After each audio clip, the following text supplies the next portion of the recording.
ہر سال جب بھی محرم الحرام کا مہینہ آتا ہے تو اللہ پاک کے کچھ خاص بندوں کی محبت ہمارے دلوں میں جوش مارنے لگتی ہے. ہمارے دل ان کی یادوں میں، ان کے عشق میں تڑپنے لگ جاتے ہیں. ان کی یادیں ہمیں وفا، صبر، قربانی اور حق کے لیے ڈٹ جانے کا پیغام دیتی ہیں. اس ویب سیریز میں ہم پیارے آقا علیہ الصلوۃ والسلام کے اہل بیت کی شان و عظمت، دین اسلام میں ان کا مقام و مرتبہ، ان کے کمالات اور فضائل کے بارے میں سنیں گے. انہی یادوں کو تازہ کرنے کے لیے ہم لائے ہیں آپ کے لیے ایک انٹرسٹنگ اور انفارمیٹو ویب سیریز جس کا نام ہے عظمت و شان اہل بیت رسول.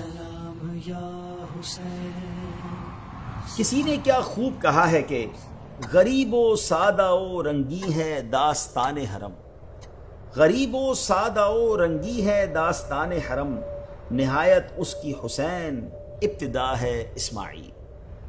اس ویب سیریز میں ہم پیارے آقا علیہ الصلوۃ والسلام کے اہل بیت کی شان و عظمت، دین اسلام میں ان کا مقام و مرتبہ، ان کے کمالات اور فضائل کے بارے میں سنیں گے. اور آج اس ویب سیریز کی پہلی ایپیسوڈ ہے تو آپ کو اس کا پہلے فارمیٹ بتا دیتے ہیں.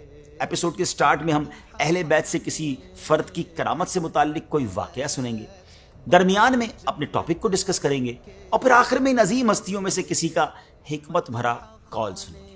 آج چونکہ ویب سیریز کا پہلا ایپیسوڈ ہے تو آئیے اہل بیت کے امام حیدر کرار حضرت مولا علی مشکل کشا شیر خدا کرم اللہ تعالی وجہ الکریم کی کرامت سے اپنے اس پہلے ایپیسوڈ کا آغاز کرتے ہیں. آپ رضی اللہ تعالیٰ کے دور خلافت میں ایک حبشی غلام تھا جو کہ آپ سے بڑی محبت کرتا تھا. ایک مرتبہ شیطان کے بہکاوے میں آ کر اس نے چوری کر لی. چوری تو کر لی مگر اپنی چوری کو چھپا نہ سکا. کسی طرح اس کی چوری کے بارے میں لوگوں کو پتا چل گیا اور لوگوں نے اس کو پکڑ لیا. پکڑ کر اسے دربار خلافت میں پیش کیا گیا اور پھر مولا علی کے سامنے اس نے اپنے جرم کا اقرار بھی کر لیا. جب اس کا جرم ثابت ہو گیا تو آپ رضی اللہ تعالیٰ نے اکارڈنگ ٹو اسلامک لا، شریعت کا حکم نافذ کرتے ہوئے اس کا ہاتھ کاٹنے کا حکم دیا. جب اس کا ہاتھ کٹ گیا، یہ معاملہ کمپلیٹ ہو گیا، وہ اپنے گھر کی طرف روانہ ہوا تو راستے میں اس کی ملاقات صحابی رسول حضرت سلمان فارسی رضی اللہ تعالیٰ اور ابن القوا رحمت اللہ تعالی سے ہوئی. ابن القوا نے اس سے پوچھا کہ تمہارا ہاتھ کس نے کاٹا؟ تو اس غلام نے جواب دیا امیر المومنین مولا علی شیر خدا رضی اللہ تعالیٰ نے. بڑا ریسپیکٹفلی آپ کا نام لیا. اس پر ابن القوا رحمت اللہ تعالی علیہ کو بہت حیرت ہوئی کہ امیر المومنین نے اس کا ہاتھ کٹوا دیا ہے اور یہ پھر بھی آپ کا نام اتنی عزت سے لے رہا ہے. چنانچہ آپ نے اس غلام سے پوچھا، انہوں نے تمہارا ہاتھ کاٹ ڈالا پھر بھی تم اتنی عزت و احترام سے ان کا نام لے رہے ہو؟ اس پر غلام نے جواب دیا کہ میں ان کی تعریف کیوں نہ کروں، انہوں نے حق بات پر میرا ہاتھ کاٹا اور مجھے جہنم کے عذاب سے بچا لیا ہے. حضرت سلمان فارسی رضی اللہ تعالیٰ نے دونوں کی گفتگو سنی اور پھر مولا علی سے اس کا تذکرہ کیا. اللہ اکبر. آپ رضی اللہ تعالیٰ نے اس غلام کو بلوایا اور اس کا کٹا ہوا ہاتھ اس کی کلائی پر رکھا اور اس کو رومال سے چھپایا اور پھر کچھ پڑھنا شروع کیا. اتنے میں غیبی آواز آئی کہ کپڑا ہٹاؤ. جب لوگوں نے کپڑا ہٹایا تو دیکھا کہ غلام کا کٹا ہوا ہاتھ کلائی سے اس طرح جڑ گیا تھا کہ گویا کبھی جدا ہی نہ ہوا، کہیں کٹنے کا کوئی نشان تک نہیں تھا.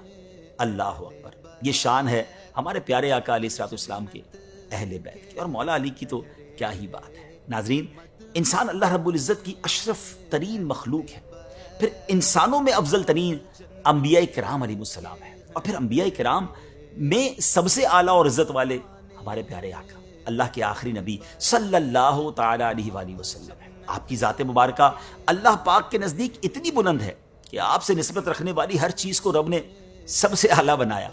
آپ سے منسوب ہر لمحہ، ہر شخصیت، ہر چیز اللہ کے ہاں محترم ہے. جس شہر نے آپ کے قدم بوسی کی وہ بلد امین کہلایا. جو زمانہ آپ کی خوشبو سے مہکا اس کی قسمیں ذکر کی گئیں. جنہوں نے آپ کا مقدس زمانہ پایا اور آپ پر جانیں قربان کی وہ مومنون، متقون، مفلحون اور راشدون کے لقب سے نوازے گئے. انسان تو انسان، حیوان اور بے جان چیزوں نے بھی آپ کی نسبت سے فیض پایا. الغرض جس کو آپ علیہ الصلوۃ والسلام سے ادنا سی بھی نسبت ہو گئی اس کا مقام اللہ کی بارگاہ میں بلند ہو گیا. جب ہمارے پیارے آقا علیہ الصلوۃ والسلام سے ادنا سی نسبت والا بھی اللہ کے ہاں مرتبہ پا لیتا ہے تو اندازہ لگائیے نا کہ ان لوگوں کی شان و عظمت کا جن سے آپ علیہ الصلوۃ والسلام کا خونی رشتہ ہے، جن کی رگوں میں آپ علیہ السلام کا مبارک خون دوڑتا ہے. پیارے آقا کا خاندان، پیارے آقا کی اولاد، کیا شان اور کیا مقام ہوگا ان کا اللہ پاک کی بارگاہ. سبحان اللہ. اس بات پر تمام اہل اسلام کا اتفاق ہے کہ کہ جس طرح آپ علیہ السلام اپنی ذات کے اعتبار سے افضل ہیں، اسی طرح آپ کا خاندان بھی تمام خاندانوں سے افضل و اعلیٰ ہے، آپ کا گھرانہ تمام گھرانوں سے افضل و اعلیٰ ہے۔ اور ناظرین، ایسا ہو بھی کیوں نہ کہ یہ اللہ کے حبیب علیہ السلام کا خاندان ہے، اہل بیت نبوت ہیں۔ سبحان اللہ، اہل بیت نبوت یہ نام ہے ایک عظیم نسبت کا، ایک مقدس نسب کا، جو دنیا کے تمام نسبوں سے اس لیے افضل و برتر ہے کہ اس کا مرکز و محور وہ عظیم ہستی ہے جو اللہ رب العزت کی مخلوق میں اپنا ثانی نہیں رکھتی۔ ناظرین، پیارے آقا علیہ السلام کے مبارک خاندان کے لیے ورڈ یوز کیا جاتا ہے اہل بیت نبوت۔ اہل بیت یہ عربی کے الفاظ ہیں نا، بیت کہتے ہیں گھر کو، اہل والے یعنی گھر والے، اس کا مطلب یہ بنا کہ گھر والے۔ جب اہل بیت رسول کا لفظ بولا جاتا ہے تو اس سے مراد نبی پاک علیہ السلام کی ازواج مطہرات، یعنی آپ کی پاک بیویاں امہات المومنین، حضرت خاتون جنت بی بی فاطمہ الزہرا رضی اللہ تعالیٰ عنہ، مولا علی شیر خدا کرم اللہ تعالیٰ وجہ الکریم، اور حسنین کریمین یعنی امام حسن اور امام حسین رضی اللہ تعالیٰ عنہم، یہ سب داخل ہوتے ہیں۔ ناظرین، اہل بیت کی شان بیان کرنے کے لیے قرآن پاک میں اللہ کریم نے مختلف مقامات پر ان کا ذکر بڑے شاندار انداز سے ہوا۔ پہلے ہم سنتے سورہ احزاب کی آیت نمبر 33، اللہ اکبر، کمال کی آیت ہے۔ اللہ فرماتا ہے انما یرید اللہ لیذھب عنکم الرجس اہل البیت ویطہرکم تطہیرا۔ اے نبی کے گھر والوں، اللہ تو یہی چاہتا ہے کہ تم سے ہر ناپاکی دور فرما دے اور تمہیں پاک کر کے خوب صاف ستھرا کر دے۔ اللہ اکبر۔ تفاسیر میں آتا ہے کہ لفظ رجس ہر ناپسند چیز کو کہتے ہیں، چاہے عمل ہو یا اس کے علاوہ، یعنی گویا کہ اللہ پاک فرما رہا ہے کہ اللہ پاک اہل بیت سے ہر قسم کی برائی کو دور کرنا چاہتا ہے۔ کیا خوبصورت بات مولانا حسن رضا خان صاحب لکھتے ہیں نا، ان کی پاکی کا خدائے پاک کرتا ہے بیاں، آیا تطہیر سے ظاہر ہے شان اہل بیت۔ ناظرین، تفاسیر کے مطابق یہ آیت مبارکہ نبی پاک علیہ السلام کی ازواج مطہرات، مولا علی، سیدہ فاطمہ الزہرا، امام حسن و حسین رضی اللہ عنہم اجمعین کے بارے میں نازل ہوئی۔ اور یاد رہے کہ ازواج مطہرات اس آیت میں شامل ہیں کیونکہ اس بات کی دلیل یہ ہے کہ آگے پیچھے سارا کلام ہی ان سے متعلق ہو رہا ہے، اور مولا علی، حضرت فاطمہ، امام حسن و حسین بھی شامل ہیں۔ اور اس کی دلیل یہ روایت ہے کہ بی بی عائشہ صدیقہ رضی اللہ تعالیٰ عنہا فرماتی ہیں کہ ایک صبح نبی پاک علیہ السلام ایک دھاری دار سیاہ بالوں کی چادر پہنے ہوئے نکلے۔ ابھی آپ تشریف فرما تھے کہ حضرت فاطمہ الزہرا رضی اللہ تعالیٰ عنہ تشریف لے آئیں، آپ نے انہیں چادر میں داخل کر لیا۔ پھر مولا علی شیر خدا تشریف لائے، انہوں نے بھی، نبی پاک نے انہیں بھی چادر میں داخل کر لیا۔ پھر حضرت امام حسن، امام حسین، دونوں کو بھی نبی پاک علیہ السلام نے چادر میں داخل کیا، اور پھر یہ آیت مبارکہ تلاوت فرمائی۔ حضرت انس بن مالک رضی اللہ تعالیٰ عنہ کہتے ہیں کہ رسول پاک علیہ السلام 6 مہینوں تک حضرت فاطمہ الزہرا رضی اللہ تعالیٰ عنہ کے دروازے پر آتے رہے، جبکہ آپ فجر کی نماز کے لیے نکلتے، آپ علیہ السلام دروازے کے پاس تشریف لا کر فرماتے الصلاۃ یا اہل البیت، یعنی اے اہل بیت، نماز کا وقت ہو گیا۔ اس کے بعد یہ آیت مبارکہ تلاوت فرماتے۔ کیسی آیت ہے کہ جس میں اہل بیت کی پاکی کا بیان ہے، ان سے ہر برائی، ہر بری چیز کو دور کرنے کا اعلان ہے۔ یہ تو تھی آیت تطہیر، سبحان اللہ۔ اور یہ ہے میرے آقا کا گھرانہ، اور حسنین کریمین ہوں، مولا علی ہوں، بی بی فاطمہ ہوں، تو اعلیٰ حضرت کا وہ شعر یاد آتا ہے۔ اعلیٰ حضرت لکھتے ہیں نا، کیا بات رضا اس چمنستان کرم کی، کیا بات رضا اس چمنستان کرم کی، زہرا ہے کلی جس میں حسین اور حسن پھول۔ ناظرین، یہ تو بات تھی آیت تطہیر، جس سے یہ واضح طور پر ہمیں معلوم ہوتا ہے کہ نبی پاک علیہ السلام کے اہل بیت کی شان و عظمت کیا ہے۔ اب ایک اور آیت مبارکہ، اللہ اکبر، کیا امیزنگ واقعہ ہے یہ، اس کو کہتے ہیں آیت مباہلہ۔ اس کا بیک گراؤنڈ یہ ہے کہ نبی پاک علیہ السلام تبلیغ اسلام کے لیے ڈفرنٹ کنٹریز اور علاقوں میں صحابہ کرام علیہ رضوان کو بھیجا کرتے تھے، اور ان میں سے کچھ تو ان مبلغین کے سامنے ہی دعوت اسلام قبول کر کے مسلمان ہو جاتے تھے، جبکہ کچھ لوگ اس بات کی خواہش کرتے تھے کہ ہم خود براہ راست بارگاہ نبوت میں حاضر ہو کر آپ علیہ السلام کے بارگاہ میں آ کر دین اسلام کے بارے میں کچھ معلومات لیں گے، کچھ سوالات ہیں، کچھ کنفیوژنز ہیں جن کو دور کریں گے۔ اسی سلسلے میں 9 ہجری میں ایک وفد، ایک ڈیلیگیشن جو تھا، وہ نجران سے نبی پاک کی بارگاہ میں آیا۔ یہ نجران کے عیسائیوں کا ایک ڈیلیگیشن تھا، اس میں 60 لوگ تھے، 60 سوار تھے، اور 24 افراد تو ان میں وہ تھے جو سردار تھے، وہاں کے عزت دار لوگ تھے، اور ان میں 3 ان سب کے لیڈرز تھے، یعنی ان کے ہاتھوں میں نجران کے نصارہ کا مذہبی اور قومی سارا نظام تھا۔ وہ بڑا ہائیلی VIP ڈیلیگیشن تھا، اور اس میں 3 لوگ تو وہ تھے جن کے ہاتھ میں سارا نظام تھا۔ ان میں ایک عاقب جس کا نام عبد المسیح تھا، دوسرا ایہم، اور تیسرا شخص ابو حارثہ بن القمہ تھا۔ ان لوگوں نے نبی پاک علیہ السلام سے بہت سارے کوسچن کیے۔ پیارے آقا علیہ الصلوۃ والسلام جواب ارشاد فرماتے رہے، یہاں تک کہ انہوں نے حضرت عیسیٰ علیہ الصلوۃ والسلام کے بارے میں پوچھنا شروع کیا۔ اس ٹاپک پر آ کر انہوں نے یہ بات ماننے سے انکار کر دیا کہ حضرت عیسیٰ علیہ السلام کنواری حضرت مریم کے پیٹ سے بغیر باپ کے پیدا ہوئے۔ اس موقع پر یہ آیت نازل ہوئی جس کو آیت مباہلہ کہتے ہیں۔ اللہ پاک نے فرمایا، ان مثل عیسیٰ عند اللہ کمثل آدم خلقہ من تراب ثم قال له کن فیکون الحق من ربک فلا تکن من الممترین فمن حاجک فیہ من بعد ما جاءک من العلم فقل تعالوا ندعو ابناءنا وابناءکم ونساءنا ونساءکم وانفسنا وانفسکم ثم نبتہل فنجعل لعنت اللہ علی الکاذبین۔ ناظرین، اس آیت کا ترجمہ سنتے ہیں۔ بے شک عیسیٰ کی مثال اللہ کے نزدیک آدم کی طرح ہے، جسے اللہ نے مٹی سے بنایا، پھر اسے فرمایا ہو جا تو وہ فوراً ہو گیا۔ اے سننے والے، حق تیرے رب کی طرف سے ہے، بس تم شک کرنے والوں میں سے نہ ہونا۔ پھر آگے فرمایا، پھر اے حبیب تمہارے پاس علم آ جانے کے بعد جو تم سے عیسیٰ کے بارے میں جھگڑا کریں تو تم ان سے فرما دو، آؤ ہم اپنے بیٹوں کو اور تمہارے بیٹوں کو اور اپنی عورتوں کو اور تمہاری عورتوں کو اور اپنی جانوں کو اور تمہاری جانوں کو مقابلے میں بلا لیتے ہیں، پھر مباہلہ کرتے ہیں اور جھوٹوں پر اللہ کی لعنت ڈالتے ہیں۔ یہاں مباہلے کا ذکر ہو رہا ہے، اس کا مطلب ذرا سمجھ لیجیے۔ یہ امیزنگ یوں سمجھے کہ ایک ایونٹ تھا۔ مباہلے کا آسان سا مفہوم یہ ہے کہ دو مد مقابل آپس میں یوں دعا کریں کہ اگر تم حق پر ہو اور میں باطل پر ہوں تو اللہ تعالیٰ مجھے ہلاک کر دے، اور اگر میں حق پر اور تم باطل ہو تو اللہ تعالیٰ تجھے ہلاک کرے۔ پھر یہی بات دوسرا فریق بھی کہے۔ جب نبی کریم علیہ الصلوۃ والسلام نے نجران کے عیسائیوں کو یہ آیت پڑھ کر سنائی اور انہیں مباہلہ کی دعوت دی تو وہ کہنے لگے کہ ہم پہلے غور اور مشورہ کر لیں، کل آپ کو جواب دیں۔ پھر وہ آپس میں جب جمع ہوئے اور اپنے سب سے بڑے عالم عاقب سے کہا کہ اے عبد المسیح، مباہلہ کرنے کے بارے میں آپ کی کیا رائے ہے؟ اس نے کہا، اے نصارہ کی جماعت، تم پہچان چکے ہو کہ محمد اللہ کے رسول ہیں صلی اللہ علیہ وسلم، تم نے ان سے مباہلہ کیا تو سب کے سب ہلاک ہو جاؤ گے۔ اب اگر تم نصرانیت پر قائم رہنا چاہتے ہو تو ایک ہی حل سمجھ آتا ہے، وہ یہ کہ انہیں چھوڑ دو اور واپس گھروں کو لوٹ جاؤ۔ ناظرین، مشورہ ہونے کے بعد جب وہ پیارے آقا علیہ الصلوۃ والسلام کی خدمت میں حاضر ہوئے تو انہوں نے کیا دیکھا کہ آپ علیہ الصلوۃ والسلام کی گود میں امام حسین رضی اللہ تعالیٰ عنہ ہے، دست مبارک میں امام حسن رضی اللہ تعالیٰ عنہ کا ہاتھ ہے، حضرت فاطمہ رضی اللہ تعالیٰ عنہا اور مولا علی شیر خدا پیارے آقا کے پیچھے ہیں، اور آپ ان سے فرما رہے ہیں کہ جب میں دعا کروں تو تم سب نے آمین کہنا ہے۔ کہ مباہلہ تھا، اللہ کے محبوب کی دعا اور ان عظیم پیاروں کی آمین۔ ان نصرانیوں نے کہاں بچنا تھا۔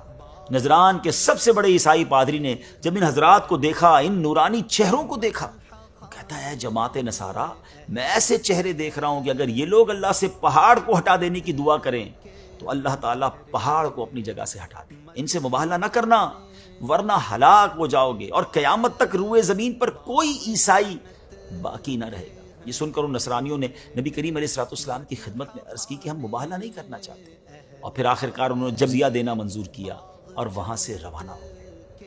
ناظرین، اللہ پاک کی بارگاہ میں دعائے مصطفیٰ اور آمین اہل بیت کا اندازہ تو لگائیں کہ ہمارے پیارے آقا صلی اللہ تعالیٰ علیہ وآلہ وسلم نے فرمایا، مجھے قسم ہے اس ذات کی جس کے قبضہ قدرت میں میری جان ہے، اہل نجران کے سروں پر عذاب آ ہی گیا تھا۔ اگر وہ مباہلہ کرتے تو ان کی شکلیں بگڑ کر بندروں اور سوروں جیسی ہو جاتی، ان کی ساری وادی بھڑکتی ہوئی آگ سے بھر جاتی۔ نجران اور نجران کے رہنے والے، یہاں تک کہ درختوں پر پرندے بھی تباہ و برباد ہو جاتے، اور سال گزرنے نہ پاتا کہ تمام عیسائی ہلاک ہو جاتے۔ ایک اور آیت مبارکہ جس سے اہل بیت نبوت کی شان معلوم ہوتی ہے، سورہ شورى کی آیت نمبر 23 میں اللہ پاک ارشاد فرماتا ہے، قُلْ لَا أَسْأَلُكُمْ عَلَيْهِ أَجْرًا إِلَّا الْمَوَدَّةَ فِي الْقُرْبَى، تم فرماؤ میں اس پر یعنی رسالت کی تبلیغ پر تم سے کوئی معاوضہ یعنی بدلہ طلب نہیں کرتا مگر قرابت کی محبت۔ ناظرین، یہ آیت آیت مودہ کہلاتی ہے کیونکہ اس آیت مبارکہ میں اہل بیت اطہار سے محبت اور مودت رکھنے کا حکم دیا گیا ہے۔ اس آیت مبارکہ کا شان نزول یہ بیان کیا گیا ہے کہ جب پیارے آقا علیہ الصلوۃ والسلام مکے سے ہجرت کر کے مدینہ منورہ تشریف لائے تو انصار نے دیکھا کہ آپ علیہ الصلوۃ والسلام کے ذمے اخراجات بہت ہیں اور مال کچھ بھی نہیں ہے، تو انہوں نے آپس میں مشورہ کیا اور نبی پاک علیہ الصلوۃ والسلام کے حقوق و احسانات یاد کر کے آپ کی خدمت میں پیش کرنے کے لیے بہت سا مال جمع کیا۔ پھر آپ اس کو لے کر آپ علیہ الصلوۃ والسلام کی خدمت میں حاضر ہوئے اور عرض کیا کہ یا رسول اللہ صلی اللہ تعالی علیہ وسلم، آپ کی بدولت ہمیں ہدایت نصیب ہوئی اور ہم نے گمراہی سے نجات پائی. ہم دیکھتے ہیں کہ آپ کے اخراجات بہت زیادہ ہیں، اس لیے ہم یہ مال آپ کی خدمت میں نظر کرنے کے لیے لائے ہیں. پیارے آقا علیہ الصلوۃ والسلام، آپ مہربانی فرما کر یہ مال قبول فرمائیں اور ہماری عزت میں اضافہ فرمائیں. اس پر یہ آیت کریمہ نازل ہوئی جس میں اللہ پاک نے اپنے محبوب علیہ الصلوۃ والسلام سے فرمایا، تم فرماؤ میں رسالت کی تبلیغ پر تم سے کوئی معاوضہ طلب نہیں کرتا مگر قرابت کی محبت. پھر آپ علیہ الصلوۃ والسلام نے اس مال کو اپنے صحابہ کو واپس لوٹا دیا. حضرت سعید بن جبیر اور عمر بن شعیب نے اس آیت کی تفسیر میں فرمایا کہ میں تم سے اتنا چاہتا ہوں کہ تم میرے قرابت داروں اور میری اولاد سے محبت کرو اور ان کے معاملے میں میرا لحاظ کرو. یعنی اہل بیت سے محبت رکھنا یہ اللہ پاک کا حکم ہے. ناظرین، نبی پاک علیہ الصلوۃ والسلام نے اپنی قرابت اور اپنے اہل بیت کی محبت کو ہمارے اوپر فرض و واجب قرار دیا ہے، اور یہ وجوب اس آیت مبارکہ سے ثابت ہے. آپ علیہ الصلوۃ والسلام نے تبلیغ دین کے ذریعے ہم پر جو احسان فرمایا اس پر آپ علیہ الصلوۃ والسلام نے ہم سے کبھی کوئی اجر طلب نہیں فرمایا سوائے اس کے کہ آپ کے اہل بیت اور قرابت سے محبت کریں. ناظرین، یہ ہے اہل بیت کی محبت اور یہ ہمارے ایمان کا تقاضا ہے. بندہ کامل مومن نہیں ہو سکتا جب تک نبی پاک کے اہل بیت سے پیار نہ کرے، اپنے گھر والوں سے زیادہ پیارے آقا کی گھر والوں سے محبت اور ان کی عزت کرے، اپنے بچوں سے زیادہ نبی پاک کی اولاد کی عزت کرے، ان سے محبت کرے. اور یہی ہمارے ایمان کا تقاضا ہے. اور واقعی انہی کے خاندان کا، انہی کی آل کا صدقہ تو ہم کھا رہے ہیں. اللہ کرے کہ ہم اہل بیت کی سچی غلامی دل و جان سے اپنے دلوں میں اختیار کریں. ناظرین، اب ہمارے ایپیسوڈ کا وقت جو ہے مکمل ہونے کے قریب ہے، تو یہ بتاتے چلیں کہ نبی پاک علیہ الصلوۃ والسلام نے اپنی اہل بیت اطہار سے جو محبت کا ہمیں حکم دیا ہے، یہ عوض بھی نبی پاک علیہ الصلوۃ والسلام نے بدلے کے طور پر اپنی طلب نہیں فرمایا، بلکہ یہ بھی ہمارے بھلے کے لیے ہے کہ اس سے ہمیں ایمان و ہدایت کا راستہ بتا رہے ہیں، ہمارے ایمان کو جلا بخش رہے ہیں اور اہل بیت و قرابت کی محبت کے ذریعے ہمارے ایمان کی حفاظت فرما رہے ہیں. گویا آپ علیہ الصلوۃ والسلام اس فرمان کے ذریعے ہماری ہی بھلائی کی راہ میں بتا رہے ہیں، کیونکہ اہل بیت کی شان یہ ہے کہ یہ باعث امن ہے. پیارے آقا نے فرمایا، میرے اہل بیت زمین والوں کے لیے امان ہیں. جب میرے اہل بیت نہ رہیں گے اس وقت زمین والوں پر وہ نشانیاں ظاہر ہو جائیں گی جن کا ان سے وعدہ کیا گیا ہے. ناظرین، اب ایپیسوڈ کا وقت پورا ہونے کو ہے، تو آخر میں انشاءاللہ اپنے ہر ایپیسوڈ میں ایک عظیم ہستی کا فرمان سنیں گے، اور آج سبحان اللہ اس کا فرمان سنیں گے جس کے بارے میں میرے آقا فرماتے ہیں کہ میں علم کا شہر ہوں اور علی اس کا دروازہ ہے. مولا علی کا فرمان. آپ فرماتے ہیں جب کسی شخص کی عقل کامل ہو جاتی ہے تو اس کی گفتگو میں کمی آ جاتی ہے. اللہ اکبر. دیکھیں ایک جملے میں کیا کمال کی بات شیر خدا فرما رہے ہیں کہ فضول باتوں پہ بندہ نہیں پڑتا، پھر اس کی گفتگو کم ہو جاتی ہے. اگر عقل کامل ہے تو پھر باتیں زیادہ نہیں ہوتی، ٹو دی پوائنٹ بات ہوتی ہے. خیر الکلامی ما قل و دل. بہترین کلام وہ ہے جو مختصر ہو مگر پردلیل ہو، پر اثر ہو. اللہ پاک ہمیں مولا علی کے اس فرمان پر عمل کرتے ہوئے فضول باتوں سے بچنے کی توفیق عطا فرمائے. اپنی دعاؤں میں یاد رکھیے گا، اگلے ایپیسوڈ میں انشاءاللہ اور خوبصورت باتیں، اہل بیت سے محبت میں مزید اضافہ ہوگا. ہمیں اپنی دعاؤں میں یاد رکھیے. صلو علی الحبیب صلی اللہ تعالی علی محمد صلی اللہ علیہ وسلم.